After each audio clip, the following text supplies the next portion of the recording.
ആചാര്യരൂപ ഹരിനാരായണായ നമ.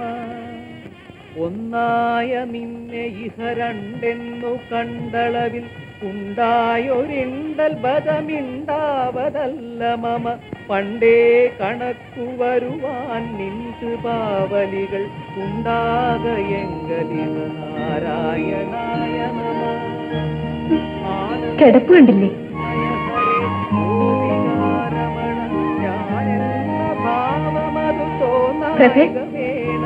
പ്രഭേ, പള്ളി ഉണർത്തുന്ന കേട്ടില്ലേ? എണീക്കാൻ, എണീക്കാൻ. ഇപ്രാവശ്യവും സയൻസിന് കോഴിമുട്ട തന്നെ. ഞാൻ സഹിച്ചു. സഹിച്ചോ?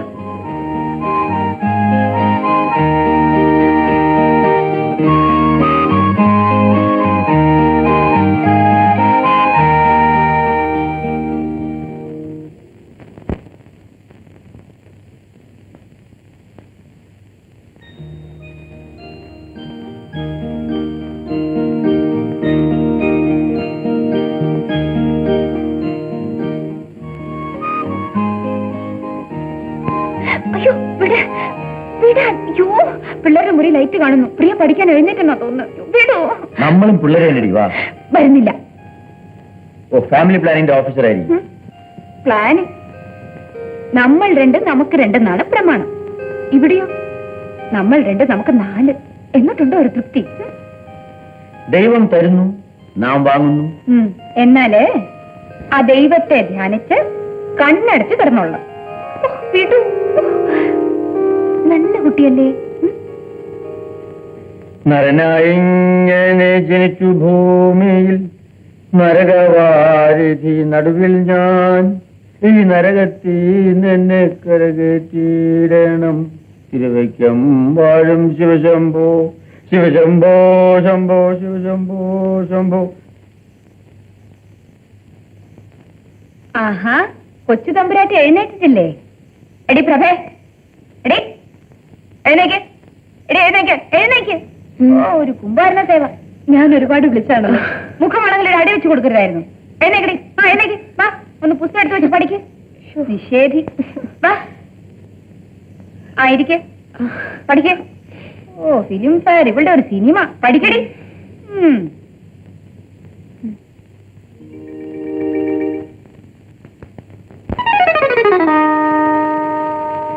വല്യേച്ചി പിടിച്ചോ, പിടിച്ചോ, പിടിച്ചോ.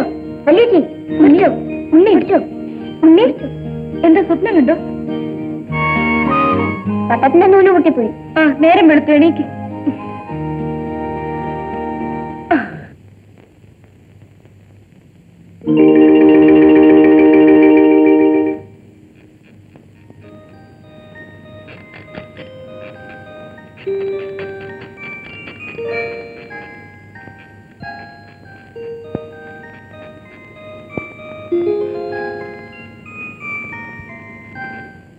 എനിക്ക് ആദ്യം പോകണം. ഞാനല്ലേ ആദ്യം വന്നത്. എനിക്ക് ആദ്യം തോന്നിയത്. നിനക്ക് അങ്ങനെ മുറിപ്പൊക്കൂടെ? കൊച്ചേട്ടിക്ക് അവിടെ പൊക്കൂടെ?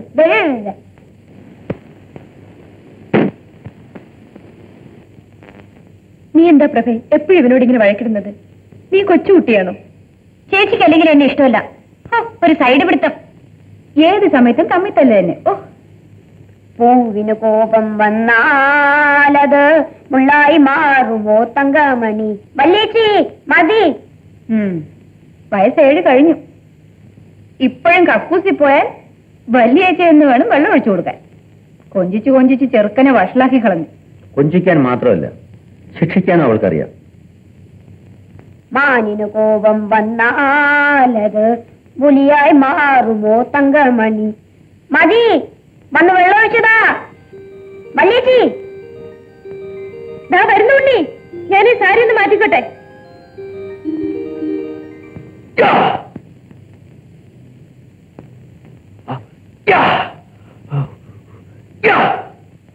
ന കർത്തൃത്വം ന കർമാണി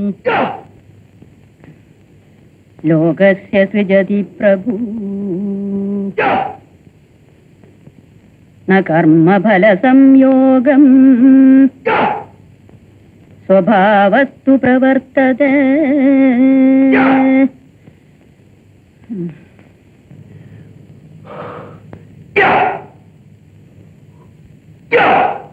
അത് ഓഷ്ടി പിന്നെ സഹിക്കാം.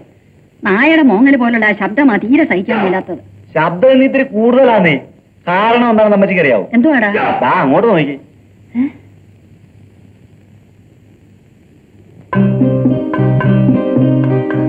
അത് ആ കൺട്രാക്ടർ കിഷോകുമാറിന്റെ മക്കളല്ലയോടാ? അതെ.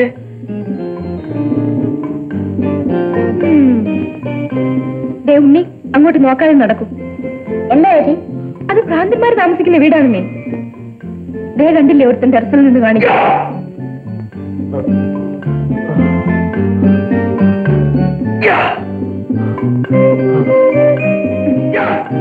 ആ ജനലിലൂടെ നിൽക്കുന്ന അമ്മൂമ്മയ്ക്ക് ഭ്രാന്താണ്.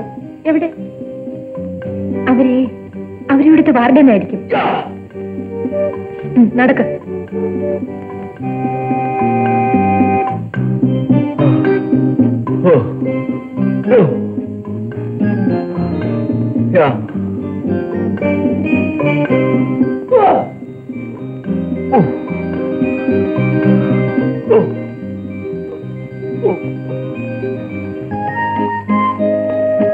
എന്റെ കപ്പിൾസ് ഇവിടെ ഡ്രസ്സിംഗ് ടേബിളിൽ കാണും. അതിലില്ല ശ്രീമതി. അതിന്റെ അകത്ത് കയറി നോക്കി. എനിക്ക് അറിഞ്ഞൂടാ.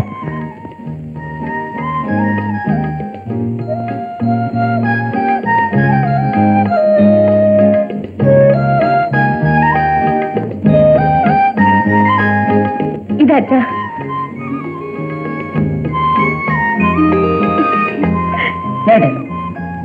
വേണ്ട, വേണ്ട, ഞാൻ ഇട്ടുതരാം. വല്യേച്ചി ഈ സാക്സ് ഇട്ടേരൂ. ദാ വരുന്നു. ഇങ്ങ് വാ, ഞാൻ ഇട്ടുതരാം. വേണ്ട, എനിക്ക് വല്യേച്ചി ഇട്ടു തന്നോളൂ. എന്താ നിന്റെ വല്യേച്ചിയെ പൊന്നോണ്ടുണ്ടാക്കിയതാണോ? എല്ലാത്തിനും ഒരു വല്യേച്ചി. മാറി, ഞാൻ ഇട്ടു കൊടുക്കാം.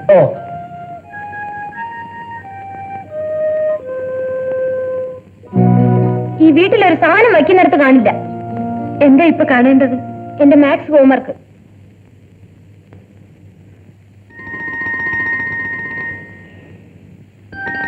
ഉണ്ണി,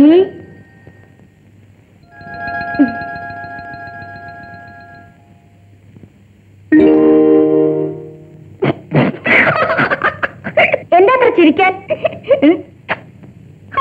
വല്യേച്ചി, ഈ സിനിമയുടെ പരസ്യത്തിലൊക്കെ എന്തിനാ ഈ വലിയ കൊടുത്തിരിക്കുന്നത്?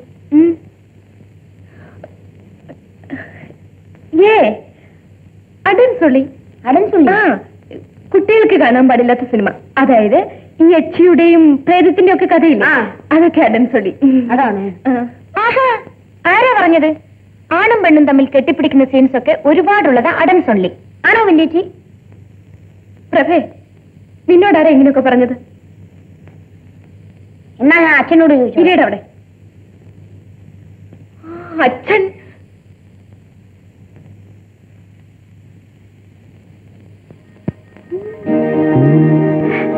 അയ്യോ,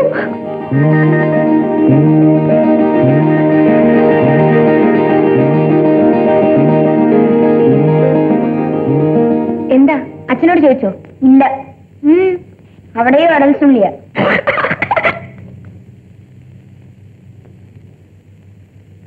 ഇങ്ങോട്ട് നീങ്ങി. അവിടെ ചേച്ചിക്കിരിക്കണം. ഞാൻ സൈഡിലായിരിക്കുന്ന. ചേച്ചി ഇങ്ങോട്ട് നീങ്ങി കൊടുക്ക്. ആഹാ, എനിക്ക് സൈഡിലിരിക്കണം. എന്നാ എനിക്ക് സൈഡ് വേണം. നീ കൊച്ച, നീ നടക്കിരുന്നാ മതി. ആഹാ, ഞാൻ കൊച്ചൊന്നുമല്ല. ഇന്നേ ടീച്ചർ പറഞ്ഞല്ലോ എനിക്ക് നല്ല പൊക്കം വെച്ചെന്ന്. അടങ്ങിയിരുന്നില്ലെങ്കിൽ രണ്ടിനും കിട്ടും പറഞ്ഞേക്കാം. എന്താ പ്രഭ ഇത്? അവൻ നിന്റെ അനിയനല്ലേ? നിനക്കൊന്ന് വിട്ടുകൊടുത്ത എന്താ? എല്ലാവർക്കും എന്നോടോ ദേഷ്യം. ആർക്കും എന്നെ കണ്ടൂടാ. ഉണ്ണിക്കും ചേച്ചിക്ക് എന്തു ആവാം. നീ കരയണ്ട, സൈഡിൽ തന്നെ ഇരുന്നോളൂ. ഞാൻ നടുക്കിരുന്നോളാം. പോരെ?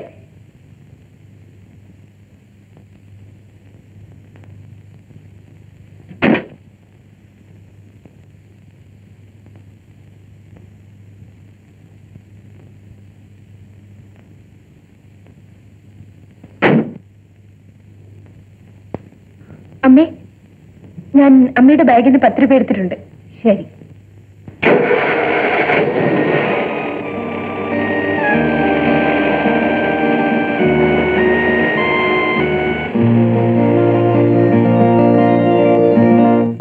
റെക്കോർഡിനെന്നും പറഞ്ഞ് കഴിഞ്ഞ ആഴ്ചയല്ലേ നീ 200 രൂപ വാങ്ങിച്ചത്? അയ്യോ മുത്തശ്ശി, അത് കെമിസ്ട്രി റെക്കോർഡല്ലേ, ഇത് ഫിസിക്സ്.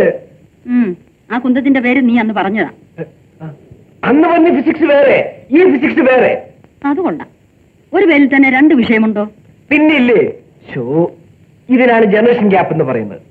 കഴിഞ്ഞ തലമുറ കോളേജ് പാത്തിന്റെ ഫലം ഇന്നത്തെ തലമുറ അനുഭവിക്കുന്നു. നിന്റെ അച്ഛൻ സിംഗപ്പൂരിലെ എസ്റ്റേറ്റിൽ കിടന്ന് കഷ്ടപ്പെടുന്നത് നിനക്ക് വേണ്ടിയാ. ആ ഓർമ്മ വേണം. ചോദിക്കുമ്പോഴൊക്കെ രൂപ എടുത്തു തന്ന് ഞാൻ നിന്നെ ചീത്തയാക്കുന്നെന്നാ അവൻ പറയുന്നത്. എന്റെ അച്ഛൻ മുത്തശ്ശിയുടെ മകനല്ലേ? അതെ.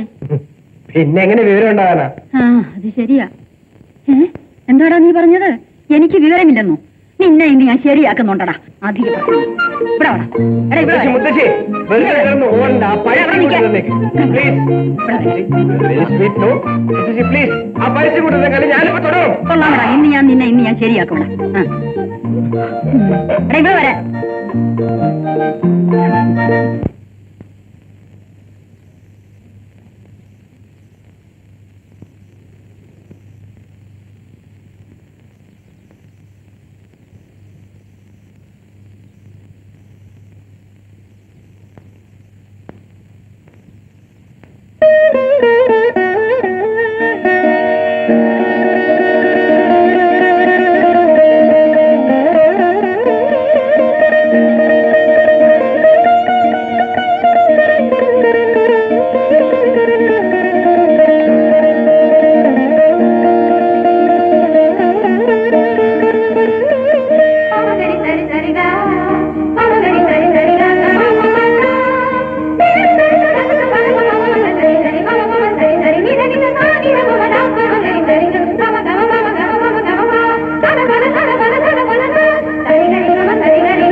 ആദ്യം പ്രേംനസീർ ഇങ്ങോട്ട് വരുന്നു. അപ്പൊ ജയഭാരതി മരത്തിന്റെ പുറയിൽ നിന്ന് ഒളിഞ്ഞു നോക്കുന്നു. എന്തെങ്കിലും തരണേ. അയ്യോ, എന്തെങ്കിലും തന്നിട്ട് പോടേ. അമ്മ വല തരണേ. അമ്മ അമ്മ വല തരണേ. എന്തെങ്കിലും തന്നിട്ട് പോടേ. അമ്മ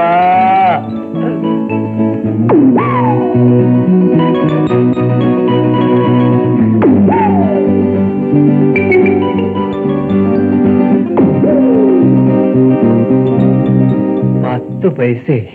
അയ്യോ പാവം, കുഷ്ഠരോഗിയാണെന്നാ തോന്നുന്നേ. വാ ഉണ്ണി, നമുക്ക് പോവാം. ഇത് പകർച്ചവ്യാധിയാ. ആ ഹൃദയം തന്നിട്ട് പോണേ കരുണയുള്ളവളെ. മിസ്റ്റർ സുനിൽ, ഞാൻ കരുണയില്ലാത്തവളും സദാ ചെരുപ്പ് ധരിക്കുന്നവളും ആകുന്നു. മേലിൽ വഴിയിൽ നിന്നിങ്ങനെ വിളച്ചിൽ കാണിച്ചാൽ ചെരുപ്പ് കരണത്ത് വീഴും. വെറുതെ വയസ്സുകാലത്ത് ആ മുത്തശ്ശിക്ക് ജോലി ഉണ്ടാക്കി വെക്കരുത് കേട്ടോ. വരട്ടെ. ഇവള് വളയുന്ന ലക്ഷണമില്ലല്ലോ. നോക്കാം.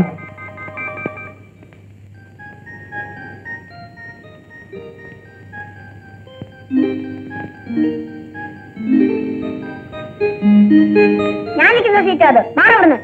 ഇല്ലെങ്കിൽ ഞാൻ കസേര തള്ളിയാണോ? എനിക്ക് നിന്നെ തല ഞാൻ അടിച്ചു പൊട്ടിക്കും. ഒന്ന് കാണാമല്ലോ. അയ്യോ അമ്മേ, അയ്യോ അമ്മേ,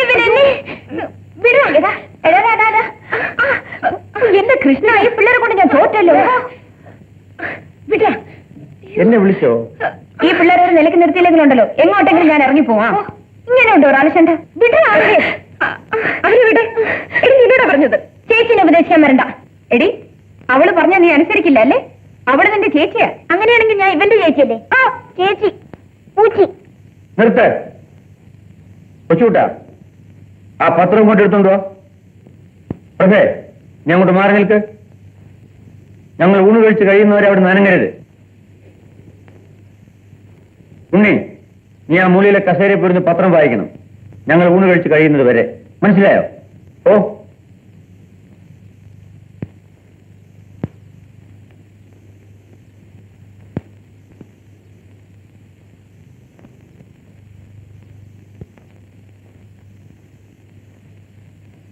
നീ എന്താ എഴുന്നേറ്റത്? ഞാൻ പിന്നെ ഉണ്ണിയുടെ കൂടെ കഴിച്ചോളാം. അവർ രണ്ടുപേരും തനിച്ചിരുന്ന് കഴിച്ചോളും. സാർ ഇരിക്കണം. വക്കാലത്തൊന്നും പിടിക്കണ്ട. പ്രിയ പ്രിയ പ്രിയ ഇരിക്കണം. എപ്പോ നോക്കിയാലും പ്രിയ. പ്രിയക്ക് എന്ത് രണ്ട് കൊമ്പുണ്ടോ? എന്താണ് പിറുപിറുക്കുന്നത്? അരിയും തിന്നു ആശാരിച്ചും കടിച്ചു എന്നിട്ട് നായ്ക്ക് മുറുമുറുപ്പോ. ഉണ്ണി പത്രം വായിക്കടാ. മാതൃഭൂമി 1980 ജൂൺ 23 തിങ്കളാഴ്ച. താഴെ ഒരു വലിയ വര. പെൺ മേധാവിത്വത്തിന് ഒരു ഇടവേള, ഒരു വലിയ ചോദ്യചിഹ്നം. സ്വന്തം ലേഖകൻ. തിരുവനന്തപുരം ജൂൺ 22. കുത്ത്. വനം കൊള്ള നടക്കുന്നു. അപേക്ഷകൾ ക്ഷണിക്കുന്നു. ഉണ്ണി സാർ പത്രം വായിച്ചത് മതി. എഴുന്നേറ്റ് നിന്നടാ. നീ വാ.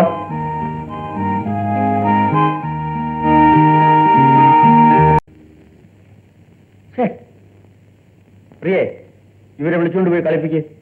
ഞാൻ ഈ പ്ലാൻ ഒന്ന് നോക്കട്ടെ. അച്ഛനും വാ കളിക്കാൻ. നമ്മളും കളിക്കാം. പിന്നെ അച്ഛൻ കൊച്ചു കുഞ്ഞല്ലേ കളിക്കാൻ. മിനി ഇവിടെ ഉണ്ണി നിനക്ക് തല്ലുകൊള്ളും കേട്ടോ. ഏത് സമയത്തും ടെൻഡറും പ്ലാനും തന്നെ. അച്ഛന് വേണ്ടി ഒരു റെസ്റ്റ്. അച്ഛാ അച്ഛാ, നമുക്ക് ഡോങ്കി കളിക്കാം. ഉച്ചയ്ക്ക് ഡോങ്കി, ഞാൻ അജമാൻ. കളിക്കാം. പറ, നീയാ ഡോങ്കി. തർക്കം വേണ്ട, ഞാൻ തന്നെ ഡോങ്കി. ആ നിർത്ത്. അത് അച്ഛന് എഴുന്നേറ്റു. ഇന്ന് എന്തെങ്കിലും സംഭവിക്കും. ശരി, നമുക്ക് കളിക്കാം. നാണമില്ലേ ഈ വയസ്സുകാലത്ത്? വയസ്സോ? നിനക്കാ വയസ്സായത്? ഞാനിപ്പോഴും പയ്യൻ തന്നെ. അമ്മയും കൂടെ വാ, നമുക്ക് കൂനാൻകുട്ടിയും ചക്കരക്കുട്ടിയും കളിക്കാം. ഞാനോ? ചുമ്മാ പിള്ളേരെ ഒന്ന് വരും അമ്മേ. വാ ഉണ്ണി. ഓ